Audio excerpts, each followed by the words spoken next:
వచ్చిన రోజు వెళ్ళాలి, బట్ కుదరలేదు. సో ఈరోజు గంగా స్నానం చేసి తర్వాత మళ్ళీ దర్శనం చేసుకొని అప్పుడు remaining Ghats temples near by ఉన్నవి విజిట్ చేద్దాం అనుకుంటున్నా. ప్రస్తుతానికైతే ఆపకుండా వర్షం పడుతుంది, ఏదో ఇప్పుడే ఆగింది. సో వర్షం పడితే ఇక్కడ వెళ్ళడం కష్టం. సో నా గొడుగు కూడా నిన్న పడిన వర్షానికి బాగా పాడైపోయింది. సో అదిగో కింద మీద పడి నిన్న రూమ్కి వచ్చాను. సో ఈరోజు ఎలా అయినా గంగా నదిలో స్నానం చేసి మళ్ళీ కాశీ విశ్వేశ్వరుని దర్శనం చేసుకొని రిమైనింగ్ ప్లాన్స్ అనేవి స్టార్ట్ చేస్తాను.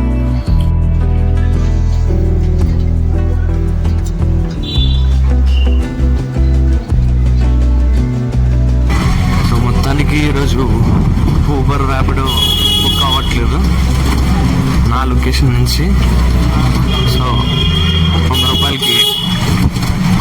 100 రూపాయలకి ఆటో ఎక్కాల్సిన పరిస్థితి వచ్చింది ఒక్కనే. సో ఇక్కడి నుంచి 1 km, బట్ ఆటోస్ రిక్షాస్ ఇక్కడ ఎక్కువ ఛార్జ్ చేస్తున్నారు. ఆటో కూడా జంక్షన్ దగ్గర దించేసి అక్కడి నుంచి వెళ్ళిపోయాడు. సో ఇంకా చేసేదేం లేక మంచిగా లస్సీ తాగి మళ్ళీ 2 అడుగులు వేస్తే ఫ్రీగా ఓ వెహికల్ ఉంటుంది. ఈ వెహికల్లో మీరు ఎక్కి వెళ్ళొచ్చు కూడా కానీ ఒక ముసలాయన సజెస్ట్ చేస్తే ఎక్కాను. ఇప్పుడే పెద్ద ఆయన పక్కన చెప్పారు, సో ఈ వెహికల్ ఫ్రీ అంట. సో ఎవరైనా నడలేని వాళ్ళు చాలా దూరం వచ్చిన తర్వాత నడలేకపోతున్నాం అంటే సో ఇలాంటి వెహికల్స్ ఉంటాయి. మన మోదీజీ ఆయన ఏర్పాటు చేశారంట. సో టూరిస్టులకి ఈ వెహికల్స్ ఫ్రీగా గుడి దాకా పట్టుకెళ్తారు. సో అక్కడ జంక్షన్ దాకా మనం రాగలితే చాలు. అక్కడి నుంచి ఓ జంక్షన్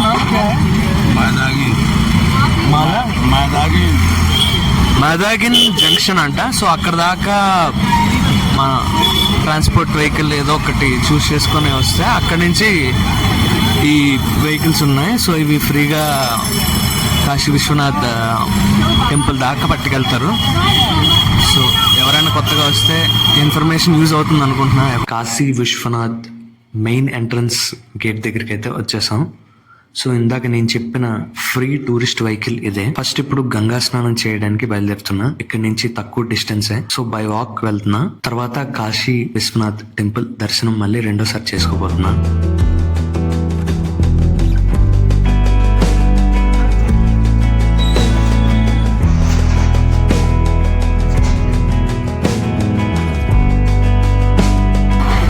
స్నానంకి అయితే వచ్చాను.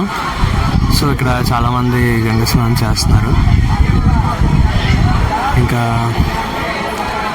బట్టలు ఇక్కడ తడిస్తే మళ్ళీ ఎండడం కష్టం కాబట్టి నేను ఒక చిన్న పంచ తీసుకున్నాను, కండువ లాంటిది. సో అది ఇక్కడే వదిలేస్తాను స్నానం అయిన తర్వాత. సో మళ్ళీ బట్టలు వేసుకొని దర్శనంకి వెళ్దామని అనుకుంటున్నాను.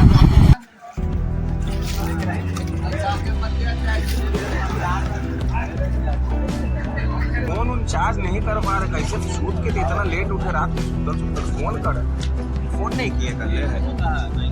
కాశీ విశ్వనాథ్ టెంపుల్ కి వెళ్లే ముందు సెల్ ఫోన్స్ ఒక లాకర్ లో పెట్టాలి, ఫుట్వేర్ ఇంకో లాకర్ లో పెట్టాలి, అండ్ అలాగే గేట్ నెంబర్ 2 దగ్గర లగేజ్ అనేది ఫ్రీ లాకర్ ఉంటుంది. సో అందులో పెట్టుకోవాలి. వెళ్ళేసరికి చాలా టైం పట్టింది. సో ఈ విషయం చాలా మందికి తెలియక బయట లాకర్స్ లో పెట్టేస్తారు. సో వాళ్ళు ప్రసాదం అనే పేరుతో 50 నుంచి 500 వరకు ఛార్జ్ చేస్తారు. సో నాకు తెలిసినంత వరకు గంగా జలంతో శివయ్యకి అభిషేకం చేస్తే దానికి మించినది ఇంకేం ఉండదు. దర్శనమై బయటకు వచ్చేసరికి చెమటతో స్నానం చేశాను. రూమ్కి వెళ్ళి ఫ్రెష్ అయ్యి చంద్రగుప్త సిద్ధేశ్వర్ మందిర్కి వచ్చాను. ఇక్కడ నొయ్య డెత్ ని ప్రిడిక్ట్ చేస్తుందంట. చుట్టూ చాలా టెంపుల్స్ ఉన్నాయి. ఫస్ట్ ఈ టెంపుల్స్ దర్శనం చేసుకున్నాక ఆ బావి దగ్గరికి వెళ్ళి ఇక్కడ వాటర్ తాగి ఆ నొయ్య లోపల చూస్తే మంచిదని అక్కడున్న స్వామీజీ చెప్పారు. సో నాలానే చాలా మంది అక్కడికి వచ్చారు. సో 2 తెలుగు అమ్మాయిలు కూడా వచ్చారు. సో వాళ్ళని కూడా అడిగా. సో వాళ్ళు చాలా మాట్లాడారు, బట్ అప్పుడు నా మైక్ వర్క్ అవ్వలేదు. సో వాళ్ళ వాయిస్ రికార్డ్ అవ్వలేదు అన్ఫార్చునేట్లీ. సో నేను రూమ్కి వచ్చిన తర్వాత చెక్ చేసా. అప్పుడే చెక్ చేసి ఉంటే మళ్ళీ ట్రై చేసేవాడిని. సో వాళ్ళిద్దరూ సర్కాస్టిక్గా చాలా డీటెయిల్స్ చెప్పారు. సో వాళ్ళు ఎలా వచ్చారు, వాళ్ళ జర్నీ ఏంటి అని. సో అది వచ్చి ఉంటే బాగున్ను, బట్ ఫార్చునేట్లీ మైక్ వర్క్ అవ్వలేదు. సో నేను కూడా ట్రై చేసా స్వామీజీ చెప్పిన ప్రకారం అందరినీ దర్శించుకొని ఆ తర్వాత నీ దగ్గరికి వెళ్ళి చూసా. ఫస్ట్ అయితే నా ప్రతిబింబం కూడా కనబడలేదు. సో గుండె గుబేలం అన్నది. సో వాటర్ తాగి 5 నిమిషాలు ఆగి మళ్ళా క్లియర్గా చూసా. సో అప్పుడు కనబడ్డది. అదివే ఈరోజు ముచ్చట్లు.